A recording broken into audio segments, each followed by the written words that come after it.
It's time for our daily dose of some of those good feels here on X Country 106.5. Our good feels, as always, brought to us by Riverside Healthcare, putting well within reach.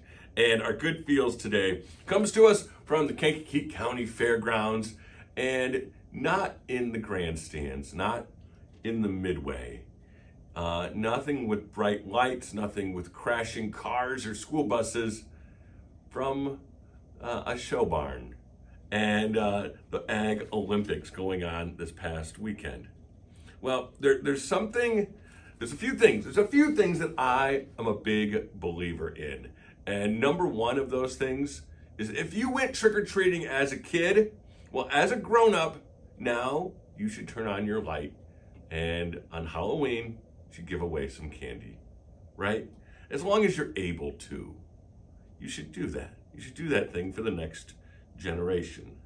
I was inspired recently by a group of young adults that have gone way beyond simply handing out candy.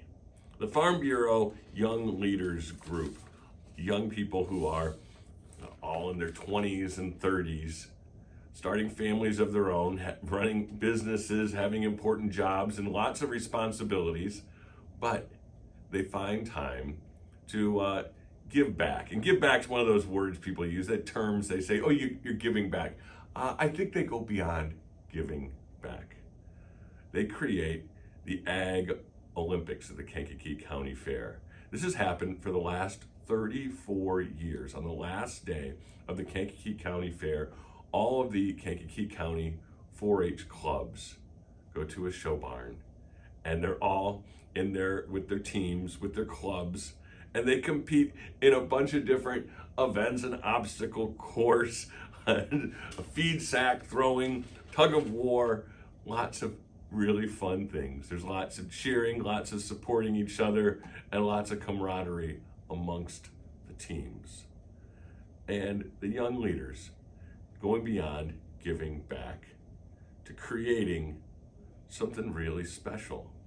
Something really special for kids that they're gonna remember and want to do when they get a little older as well. It is kind of cool that it is young adults who, it isn't too far in the rearview mirror where they were one of those kids competing in the Ag Olympics. And for some of them, it's following in family footsteps in organizing fun events like that for young people here in our community.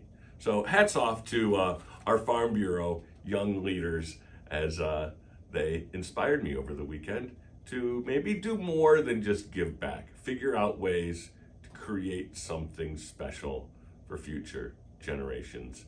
And hopefully some of those young people who are 4-Hers competing in the Ag Olympics, in a few years, they'll be the ones organizing all the events and making that last day, the Kankakee County Fair, something special. Our good feels is always brought to us by our friends over at Riverside Healthcare, putting well within reach.